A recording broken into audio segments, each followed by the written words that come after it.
there he is! And the bandage toss gets him. I got my despair up. I think I missed him with my tantrum. Maybe able to catch him. Oh, damn it. I think he's going to escape.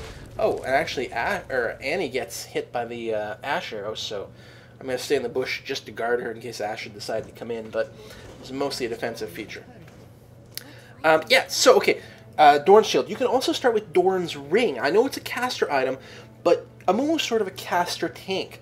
The Dorn's Ring does give him a little extra hit points. That's good. Gives him mana regen, which really helps, because you can see in this lane, the reason I had to leave sort of was due to mana issues. So getting a little mana regen can help. I do have some ruins. I think I have, with this build, I may have had his yellow ruins be magic regen. I'm not sure. But you can do with a little bit of that mana regen. I try to avoid going for a full-on, like, chalice, because that's a lot of money spent on it. But a Dorn's Ring gives you just a little bit, and it certainly helps. The AP is also really good. It can really help you get the last hits using Tantrum. It's never wasted. All your abilities scale based on AP. AP is not a bad thing with this tank. Obviously, you need to focus on survivability, but a Dorn's Ring is not a bad start. I'm getting the blue buff right now. But there's a big team fight going on in the middle. I'm going to switch to live commentary soon. We're almost done talking about the build stuff, the background stuff. Looks like that definitely went in favor of my team there. Yeah, Dorn's Ring. Now, that being said, those items are really good if you're just starting out, frankly, with any character. But generally speaking, if you can avoid those and instead get something that builds towards a really useful item for you, that's better. In general, but those Dorn items are really, really quite good. What I've done with this game is I decided that one of the first items I wanted to build was a catalyst. Once you've got a catalyst, if you're able to build it early enough, I mean, clearly, but you can usually get it fairly early. There's my ultimate going down to capture Twitch. Make sure to get the kill for Annie, who drops a Tibbers on his head. We've got the Shaco chasing down. It's the real Shaco because he's got the buff. But oddly enough, he decides to, I don't know, he doesn't deceive or something, I'm not sure. I actually tried to kill him with Bandage Toss and inadvertently caught the little golems here and decided, let's keep going at it. So yeah, Catalyst. There's a few reasons for it. One, it effectively gives you tons of health and mana regen, and it really, really is quite good at keeping both of those up as often as possible. So once you've made your first trip for your Catalyst, you are in rocking shape in terms of maintaining the items. Well, here you're going to see something. I'm going to come in here, and I'm going to grab a few kills, but I am actually going to stop killing these guys in a sec. I'm going to walk away right about now and leave the last two guys for Olaf to kill. Because, and actually I think he only gets one of them, which is a damn shame. Maybe I should have just stayed and killed them all. But as a tank, you need items to be survivable, but as a team, you're way, way better off if your carry-type characters get fed with gold so they can build their big DPS items. And so always try to think of that sort of teamworky stuff. Don't deny yourself because you don't want to be weak and feed, but keep in mind that, generally speaking, it's your carries that need more items than you do. So yes, I built a Catalyst. You can start with either the Ruby Crystal or the Sapphire Crystal early on. The Ruby Crystal makes you a lot tougher, a lot tankier. Ooh! But you do risk not having enough mana to stay in the lane. And oh shit! Shaco is able to finish the job there. That was terrible. You do risk having to go back a little sooner due to lack of mana. Is he going to get me? I don't think so. I'm going to make an escape here. But it does make you super, super survivable and very hard to gank early on. On the other hand, if you start with the Sapphire Crystal, A, you go in with a lot more mana, and B, you can actually go in with a couple of potions. You can go a couple of health potions or a health and mana potion. Health mana is probably your best, most rounded choice. I went with the Ruby Crystal this particular game, but I think in general going with the Sapphire is probably the better choice. And then, yeah, I build it into a Catalyst. The nice thing about the Catalyst is you've got a few decent options for upgrading. Generally speaking, I'm going to upgrade it into a Banshee's Veil. It will depend on the team. If the other team has nothing I really need a Banshee's Veil for, I may not start with a Catalyst. I may start with the Dorn's Shield at that point and then go straight into building something like probably a Sunfire Cape. Because if I don't want a Catalyst, it's probably because they don't have much in the way of magic damage, so I'm going to want protection against physical instead. Here they're wow, what's his name? Master Yi was trying to get away, but we're able to catch him mostly because Tristana's quick way to jump in and also slowed. And we turned that into a huge kill on our team. We're just running away with the game right now. Alright, so after the Catalyst and potentially a Banshee's Veil, you can also do Rod of Ages.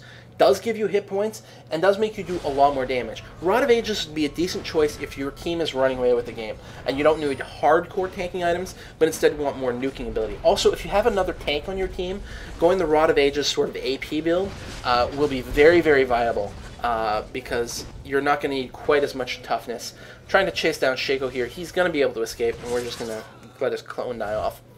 Second item, Boots. Always good.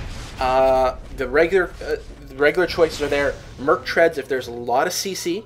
Although, generally speaking, as a tank, the CC is not quite as bad, because if they're using the CC on you instead of your DPS, it's not the end of the world. Ideally, you don't want to be CC'd so long as a Amumu that you can't get off your ultimate, but I'm probably going to avoid Merc Treads unless it's like a really bad CC team. The Ninja Tabbies are really good against physical people, obviously, but the Boots of Swiftness are going to be an excellent choice for him so that he can chase people and be close enough to be able to use his Bandage Toss. I wouldn't want the Mobility Boots quite as much with him, because a lot of times he's going to be in combat, so he's not going to be able to take advantage of their higher speed. But Swiftness, excellent choice with Amumu. Potentially the best choice, actually. But experiment, see how you play him, your mileage will vary. After that, what do I build? Okay, the three items that are really quite good with Amumu are, one, Sunfire Cape. They're good on a lot of tanks. They give you a lot of protection against physical people, A, because of armor, B, because of the hit points, and C, the AoE damage really screws with like melee users. But as a Amumu, you're able to pull yourself into people very reliably, so you're going to really take advantage of that Sunfire Cape virtually every game. Really good item with him. The other item I keep getting pulled to all the time, especially if I buy a chain vest first, is the Frozen Heart, or at least the whatever the item is that makes up the Frozen Heart, that also gives you mana, armor, and cooldown reduction. It does. The cooldown reduction is really nice on him. You get the extra Bandage Toss faster, you can spam Tantrip faster, and you get your ultimate back that much faster. Frozen Heart is an item I really like for him. I don't think it's actually the best item for him. I take it more often than I should, I think, because it's so very tempting. But I think something like a Sunfire Cape is a much better first item for him.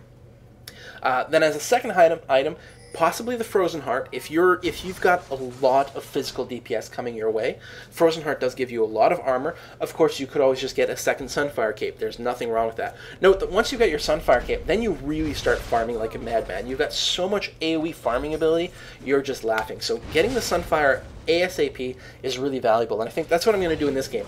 I just went Catalyst, Boots, Sunfire, and then I will probably finish the Catalyst afterwards. But the Sunfire helps you get so much money so quickly. Really, really quite nice on a tank like Amumu. So then maybe the Frozen Heart. Now, the other item is kind of counterintuitive if you're thinking of him as a tank. But Amumu scales really well with AP. He can actually put out a lot of high-intensity AoE damage. If you can get a little bit of AP with him, and you can see here I'm buying the Oracles, and I'm buying a Vision Ward. Oracles is going to help us hunt down Twitch and also Shaco. Very good item to get as a tank. The Vision Ward I was intending to drop by the Dragon, although I think I ended up carrying it around for a long time because the fights just pulled me away from the Dragon constantly. Yeah, so the unexpected item on Amumu, because he scales so well with AP, is to go with an Abyssal Scepter, which gives you AP and gives you... not magic penetration exactly, but lets you ignore 40% of their MR. It means that your magic damage is going to be amplified tremendously. You're going to be quite a bit more frightening. It is absolutely a no-brainer if you've got a team that's a little bit tough, if you're not getting focused fired all the time. I mean, if you're a tank and they're focus firing you, that's what you want, just keep getting survivability items. But, yeah, you can do so much damage with an Abyssal Scepter. Also, the Rod of Ages, like I was saying before, perfectly valid.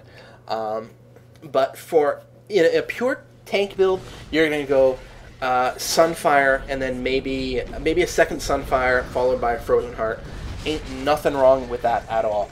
But the Abyssal Scepter, really, really good. Assuming you're not dying super fast, do it. Oh, I think we're going to get Shaco here. Oh, so close. So close.